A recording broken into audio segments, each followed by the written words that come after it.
Good morning. I'm so excited.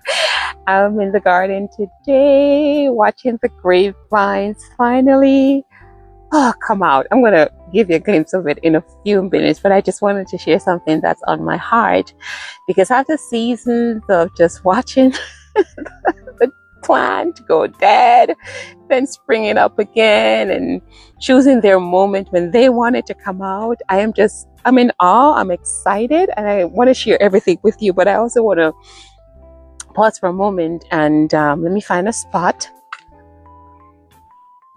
I'd like to share something that's on my heart from my recent visit at the Santa Barbara Zoo. So I'm thinking about the leaders I work with because most of you are navigating pressure that you cannot name and decisions that you cannot delay and expectations that you did not choose. So I want to begin there by acknowledging many of your realities. And maybe for you, it looks like a decision that has been sitting on your chest for weeks. Maybe it's a conversation you keep rehearsing. Maybe for you, it's a conversation you have not started. Or maybe it's a version of yourself you are quietly outgrowing and it is scaring you. I recognize that very few of you are being given that kind of season, a season of tending, of ripening, of choosing your own moment. I recognize that, and I just want to honor where you might be at today. So in this moment, I'd like to offer you 3 reminders from my visit to the Santa Barbara Zoo, and also share a practice I am engaged in today in this beautiful garden behind me as I welcome the grapes into their becoming. I think nature is such a great teacher. So just go ahead and take a deep breath with me this morning.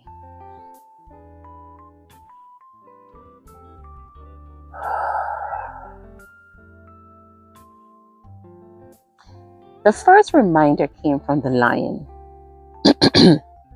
It's up on screen.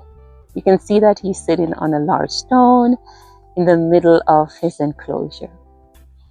Now, beyond the glass, maybe you can hear the children around me. There were children calling out, and as adults, we were pointing. Our bodies were pressed really close to the glass. There was a lot of movement around me, everywhere. And in the middle of it, I noticed the lion sat calm. I believe he was aware of everything. However, he was commanded by none of it. And I noticed that. Awareness, but he wasn't moved by it. And here is what the lion reminded me. Composure is a decision before it is a demeanor. The lion was not calm because the environment was calm. He was calm because he had already decided that the environment would not choose his response for him. And that was my aha moment. I just watched him. I was like, wow. I was a little bit intimidated by that. My friends, for the leaders carrying a decision that has been sitting on your chest for weeks, this is the first move I'd like to offer you to consider anyway. I invite you to think before you decide what to do, decide who is going to be in the room when you decide. What I mean by that, you get to decide if the tired version of you or the reactive version of you or the version who's still carrying yesterday's meeting will make a different decision than the version who has chosen composure first. The environment will not give you that version, my friends. You have to bring it. So amid all the chaos, you get to say, come on, composure, come with me. That's who I'd like to sit in this room with me today and help me make the right decision. The second reminder came from the lioness. Can you see her on the screen? Oh, so many lessons. So I'm just going to stick to one today. As you can see, she rested near the lion. She was not performing calm.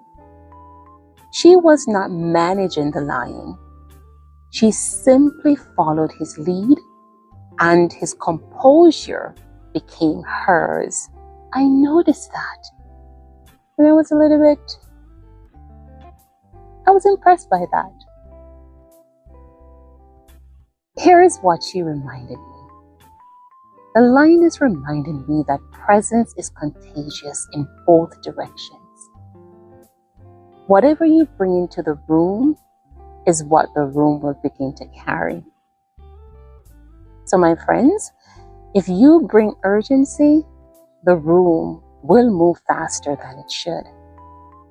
If you bring anxiety, the room will start looking for what is wrong before you have named it. On the other hand, if you bring composure, the room will begin to steady, even if no one can tell why. That too, we're going to bring into our decisions today. In those meetings, bring your calm composure. So for the leader rehearsing a conversation you have not started, this is the second move that I would like to invite you to consider. The conversation you are avoiding is not waiting for the perfect words. I believe it is waiting for you to arrive as the person capable of holding that conversation. I also believe the words follow the presence. They do not lead it.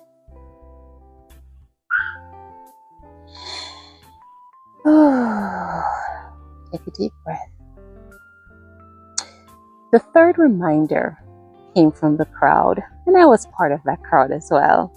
We were beyond the glass, and we were all moving around consistently and very constantly too. We were reaching, we were pointing, we were pressing closer.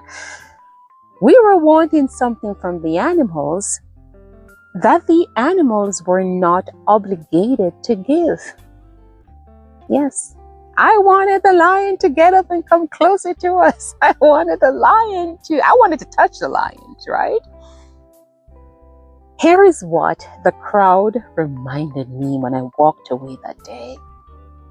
And that is, not every pressure that arrives at your door is yours to carry today. Not all of it is yours to answer today. And not all of it is asking for a decision today. Some of it is only asking for a reaction. And my friends, a reaction is not the same as leadership.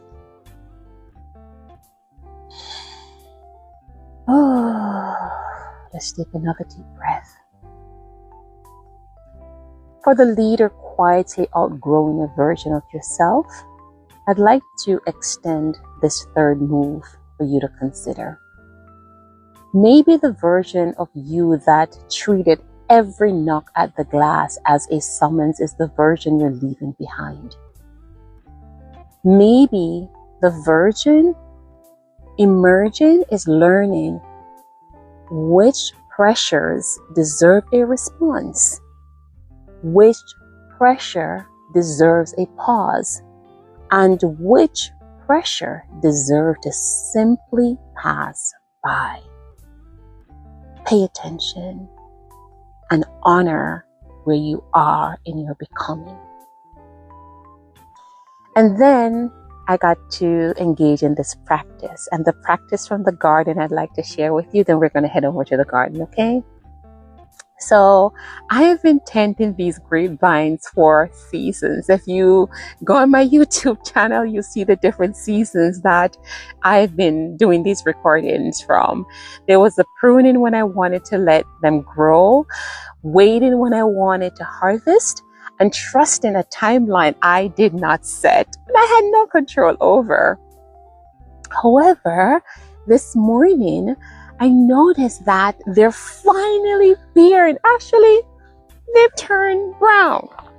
And here's the practice. Ripening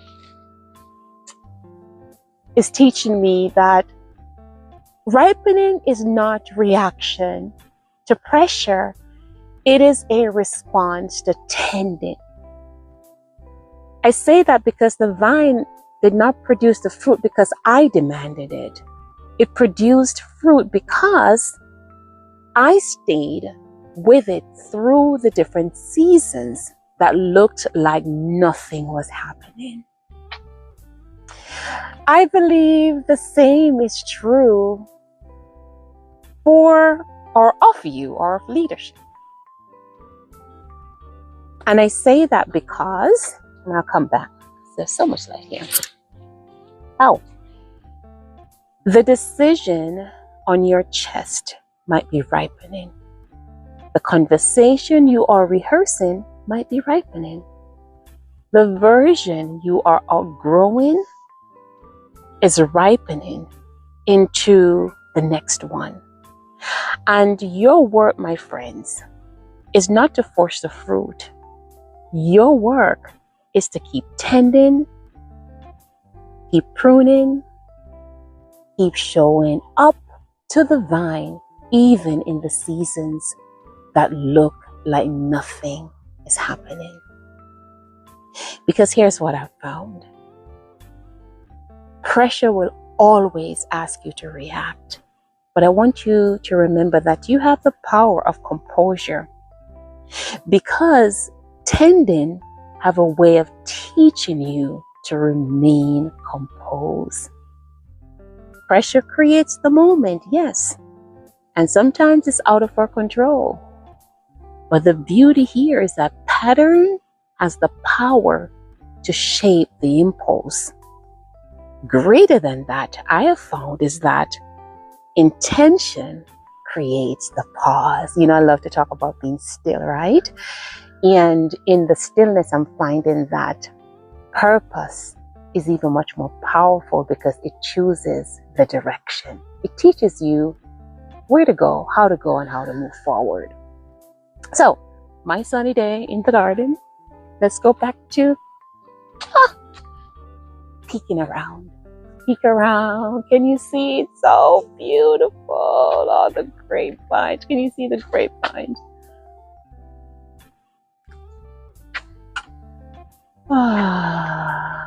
So can you see the grapevines? Can you see them? It's so beautiful. I'm wishing you a beautiful, beautiful day. So bye for now, my friends. Take care.